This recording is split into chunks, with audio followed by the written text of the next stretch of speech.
The CEO of billion-dollar startup PATSNAP tells Newsnight his goal is to revolutionize the way people and companies innovate. Also tonight, the findings of a forensic investigation into what caused the three-line MRT breakdown last October. And Zack Snyder's cut of Justice League is set to hit the small screen tomorrow, clocking in at over 4 hours. I know I'll be watching.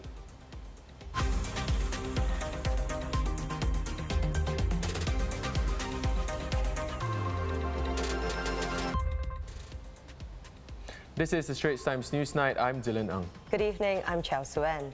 Now, unicorns are the rarest of startups, and joining this exclusive club of companies valued at more than $1 billion is a Singapore startup called PATSNAP.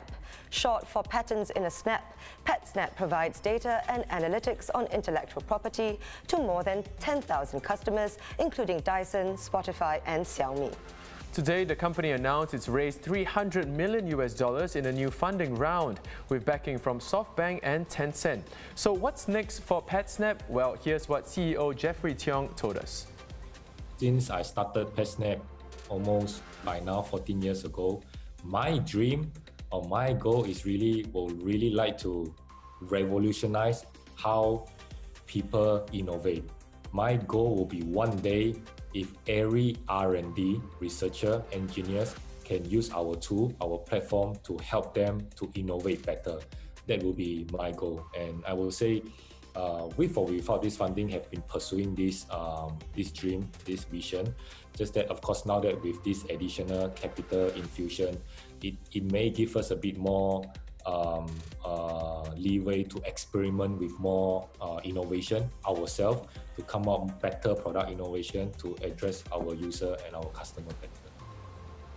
37-year-old Jeffrey TIONG founded the company in Singapore in 2007 after the idea came to him during an NUS Overseas Colleges internship, and an NUS Enterprise Incubation and Grant support helped him kickstart the business.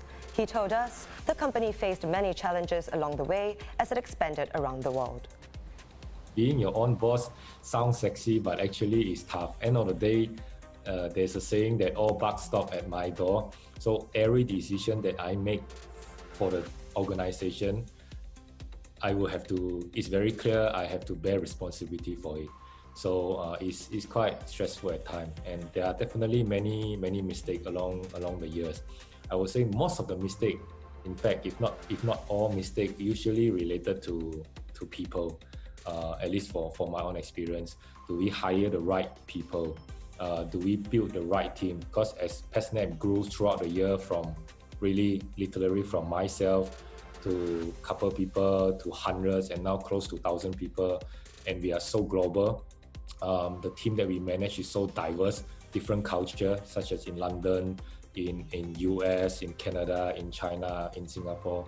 So very diverse culture, and how to get all these different background of people and key executives come together, works towards the same goal, and build that trust with each other. That is a very challenging one, and I make many mistakes along the way. A cut in the insulation layer of a power cable and a rusted component in a circuit breaker led to the massive three-line rail breakdown last year, which affected some 123,000 commuters. This was the conclusion after a month-long investigation into the disruptions on October 14 last year.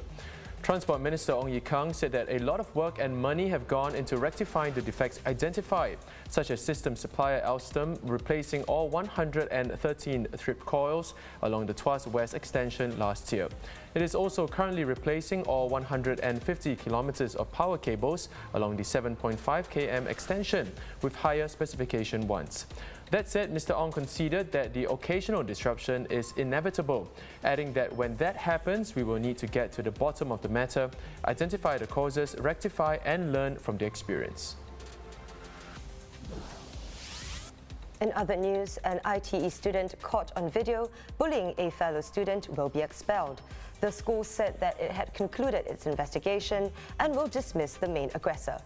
The video shows the main aggressor restraining a student in a men's toilet at ITE College Central, while at least 3 others look on, including a youth who appears to be blocking the exit. The main aggressor was also seen hitting, kicking and cussing at the victim.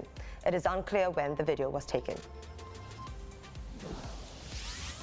Singapore will soon be able to freeze-dry COVID-19 PCR test kits locally with the technique used to preserve food.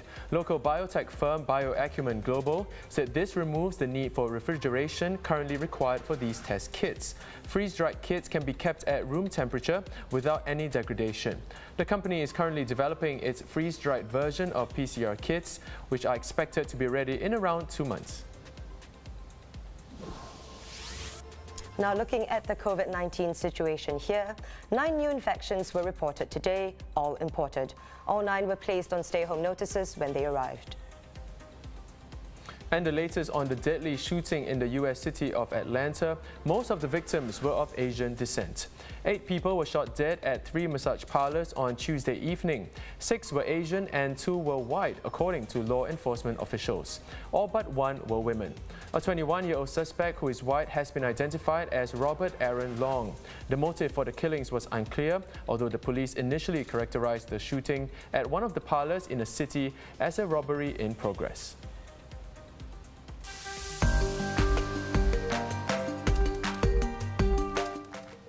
Now let's take a look at what's trending today in fashion and beauty. Beauty fans, this one's for you. For the first time ever here in Singapore, you will be able to get your hands on the Dolce & Gabbana Beauty makeup line. From April, Dolce & Gabbana Beauty will be opening its first ever flagship store right in the heart of the city at Ion Orchard. Bringing together many of the brand's most iconic faces, the campaign features an inclusive medley of beauties who reflect vibrant looks, lifestyles, cultures and ages. To celebrate a century of its iconic No. 5 perfume, the House of Chanel has crafted a high jewelry collection, including a necklace that features a custom-cut 55.55 carat diamond. The collection, simply named Collection No. 5, will be launched in May and boasts 123 pieces, the largest high jewelry collection created by Chanel. The gemstones used are also said to represent the colors of the perfume, an assortment of yellow, amber and pink shades. Positive news coming out of the world of sport.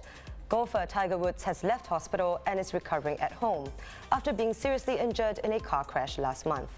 In a statement, the 15-time major champion thanked hospital staff who cared for him following the accident on February 23rd and said he is working on getting stronger every day. Hope to see him back on the green soon.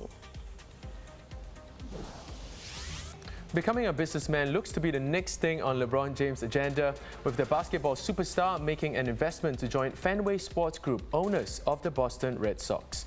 FSG did not disclose the amount purchased by James, but if you didn't know, the company also owns Liverpool Football Club, the English Premier League's reigning champions. According to Forbes, James is expected to make $95.4 million in salary and endorsements this year, with about a third of that from his Lakers contract.